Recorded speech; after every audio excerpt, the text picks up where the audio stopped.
Hi friends, happy EDS and HSD Awareness Month. I can't believe another May has come round already. If you don't know me, I'm Chronically Jenni, and I was diagnosed with hypermobile Ehlers-Danlos Syndrome just over 10 years ago. And I really today want to talk to you, not just about these conditions, because I think the awareness is growing, but I want to talk about the history, because it's something that I was interested in,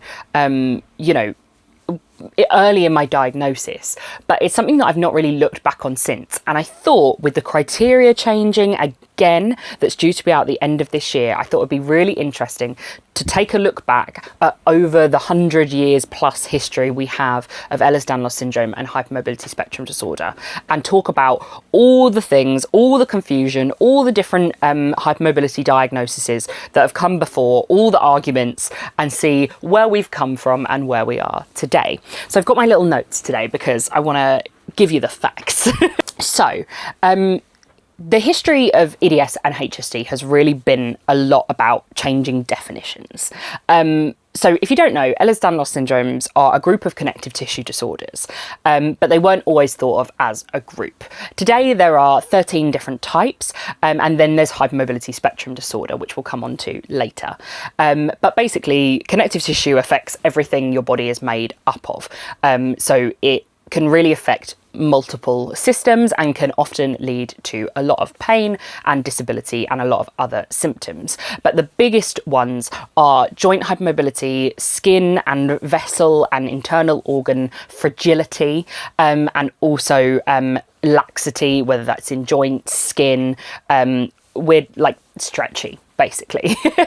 I've got plenty of other videos from previous years talking more about the conditions itself. But I want to talk about what became these scattered descriptions of different symptoms like unusual bruising and scarring and joints, and see how in history that evolved from when it was just these collection of patients to when it was given a name, and then to the arguing that happened from the 60s to the 2000s, and then the 2017 criteria. So hopefully we're going to cover a lot. So before Ehlers-Danlos syndrome was called Ehlers-Danlos syndrome, there are a lot of kind of retrospective histories of different people throughout history who we think may have had EDS or some other kind of connective tissue disorder.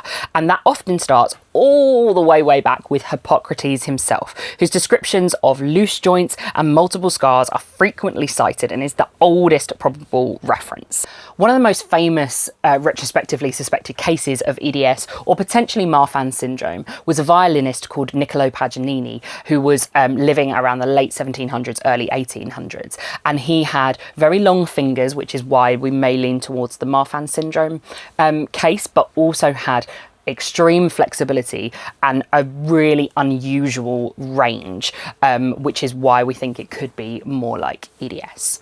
And also through the 1800s, you would see these houses of curiosity or circuses where you, being super bendy, which we still see today, would be seen in circuses with acts like the Elastic Lady or the Human Rubber Band. So that's also a really interesting first cases that we really start to see of EDS before we had a name for the condition. But one of the first modern cases published and usually credited in medical literature was a case in Moscow that was presented by A.N. Chernigobov. That was in 1891 and then published in 1892, linking skin fragility with joint hypermobility. And later reviews described this as the first comprehensive modern account of the syndrome's characteristics, both in the skin and the joints. But the medical turning point for the condition really came in 1901, and Dr. Edvard Ehlers, who documented a patient with unusual joint laxity, stretchy skin, and frequent dislocations. And that was one of the first times that they really put all the dots together. And then in 1908, a French doctor, Dr. Henri-Alexandre Danlos, described another case which not only linked the fragility of the skin, but linked that to the fragility of the blood vessels. And then that's where we see more of the connective tissue disorder starting to come out. While Ehlers' case linked joint laxity, stretchable skin, easy bruising, delayed walking and recurrent knee instability, Danlos then helped shift the attention towards the skin itself, arguing that abnormal extensibility and fragility were central rather than incidental, and that pairing is how the name endured. But it wasn't until 1936 that Dr. Frederick Parkes Weber effectively fixed the name Ehlers-Danlos Syndrome in medicine. In a short Royal Society of Medicine report, he described Ehlers-Danlos Syndrome as a convenient term for the triad of congenital signs, which were over-elastic skin, over-extensible joints, and most importantly, in his view, friability of the skin and blood vessels. He also noted that he was including references to 6 other London cases demonstrated since 1900. From 1936 is where it starts to get a little bit messy, and this is really the undertold middle bit of the story. Even after EDS had a name, it remained really rare in published records. 2022 National Academy's review notes that Victor Musik's 1956 Heritable Disorders of Connective Tissue chronicled fewer than 100 reports, which shows how small the literature was even 2 decades after the condition had been given a name. McCusick's broader contribution was conceptual. He placed EDS among other inherited connective tissue disorders rather than seeing it as only a dermatological oddity. It wasn't until the late 1960s that things really got going on the EDS front. In 1967, a doctor called Barbarus argued that EDS was heterogeneous, which basically means there was more than one type because there were so many differences. And he described 3 clinical types, including a severe bruising form, which later fed into the modern idea of vascular EDS. Around the same time, Peter Beighton, who you may know from the Beighton score, and his colleague Horan published an orthopaedic survey of 100 patients, while other doctors described the hypermobility syndrome as musculoskeletal complaints which were associated with generalised joint hypermobility. In other words, medicine was beginning to believe that bendy patients with pain were not just sideshow curiosities, and 2 parallel lines of thinking were developing, one in medical genetics and the other in rheumatology. This same era of the late 1960s and the early 1970s also gave clinicians the tools that still shape diagnosis today. This is where the Beighton score, which is still used in the 2017 classification today, came from, which basically tests certain joints to see how bendy they are. It's got some problems because it doesn't test every joint, but it was the basis for screening generalised joint hypermobility. That matters historically because the story of hEDS and HSD is not just about new diseases being discovered, it's also about which measurement tools became dominant and still are today, and how much weight was put on them. In the 1970s and 80s was the molecular turning point. In 1972, 3 doctors called Crane, Pinnell and Urbe identified the lysyl protocollagen hydrolase deficiency in people with EDS type 6, which is now known as kyphoscoliotic EDS, and the first specific biochemical defect tied to an EDS subtype. In 1975, a doctor called Pope and his colleagues showed that patients with EDS type 4, now known as vascular type, lacked type 3 collagen, helping explain why that form carried catastrophic vascular and intestinal risks. By 1989, structural defects in the COL3A1 gene had been demonstrated in many cases of vascular EDS, and this was the moment that EDS stopped being only a descriptive syndrome and started becoming a set of biologically differentiated disorders. The next big milestone was classification. The Berlin Nosology, published in 1988 after a meeting in 1986, formalised 11 subtypes with Roman numerals. 10 years later, there was then a revised classification at the Villefranche meeting in Villefranche-sur-Mar, which simplified EDS into 6 major types, which replaced the Roman numerals with descriptive names, and formally used major and minor diagnostic criteria, plus lab findings where possible. And this is one of the most important developments between 1936 and 2017, because it shows how clinicians kept trying to get this complicated group of conditions and disorders into nicely tidy fitted boxes. Hypermobility then developed partly on a separate track because rheumatologists began using benign joint hypermobility syndrome, later diagnosed using the Beighton criteria published in 2000, while geneticists use EDS hypermobility type. By the late 2000s, specialists increasingly argued that the 2 labels could not be clinically separated.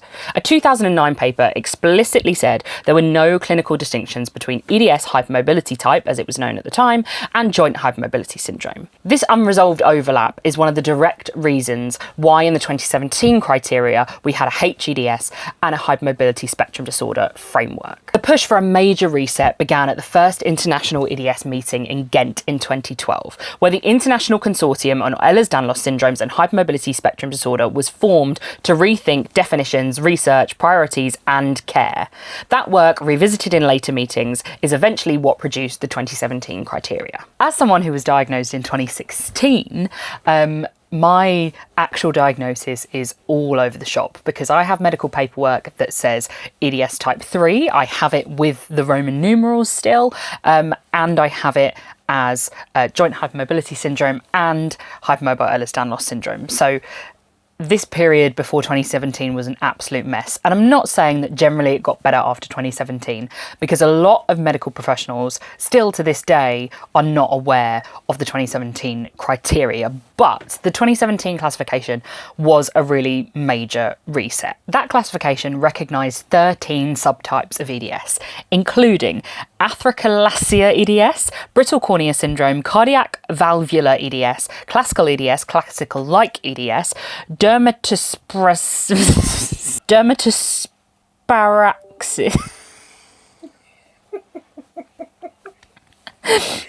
DEDS, hypermobile EDS,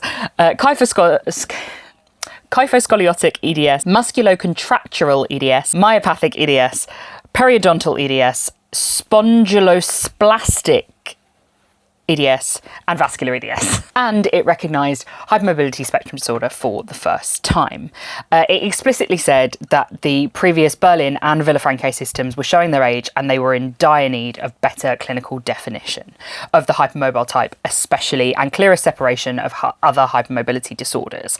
It kept a clinical classification rather than switching entirely to a gene-based one, because we still don't know what gene or genes are responsible for the hypermobile types of EDS or HSD. But most subtypes of EDS can now be tied to their genes or molecular pathways. That's why hEDS remains a clinical diagnosis and why arguments over the criteria have still remained so intense. So, more on hypermobility spectrum disorder. This diagnosis was for people with symptomatic joint hypermobility who did not satisfy clear criteria for an EDS subtype. Crucially, that part of the paper also described asymptomatic joint hypermobility, HSD, and hEDS as points on a continuous spectrum. Later reviews, including the National Academy's report, emphasised that HSD should not automatically assumed to be milder, because people labelled HSD can have comparable impairment, pain, dysautonomia, and gastrointestinal burden as people with hEDS. So what has changed in roughly the last 10 years? Well, the first major post-2017 correction came in Pediatrics. In 2023, the Pediatric Working Group published new framework for joint hypermobility in children and adolescents, because the 2017 hEDS criteria had only been applied to adults and was difficult to cleanly apply to growing bodies. Under this new 2023 framework, hEDS is reserved for biologically mature adolescents and adults, and instead classifies children into 8 paediatric categories across generalised joint hypermobility and paediatric generalised HSD, depending on their musculoskeletal complications, skin and tissue findings, and core comorbidities. The whole reason for splitting hEDS and HSD in the first place with this 2017 criteria was mainly due to how they were going to research this condition going forward, because they're desperately trying to find this genetic marker. But the early findings of that study showed that hEDS and HSD sit on a shared biological spectrum and that no single feature cleanly separates them. The revised diagnostic model is being tested in clinics, and the new global framework is scheduled for publication on the 1st of December 2026, with care and management pathways to follow in March 2027. This is going to be a really interesting change for those people that were left very much in limbo as to what their diagnosis was.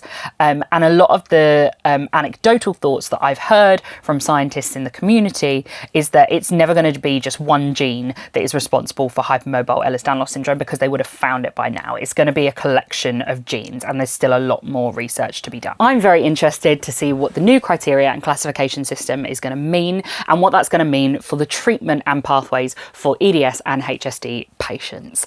I really hope that you've enjoyed watching this video and learning a little something about the history of EDS. If you've learned something, let me know in the comments. If there's something you're still interested in, also let me know in the comments, and I'll try and do further videos in the future answering any questions you might have. But for now, thank you so much for watching. Again, happy EDS and HSD Awareness Month. Please make sure you have hit that subscribe button and share this video so more people become aware of these still very misunderstood conditions. See you again soon for another video.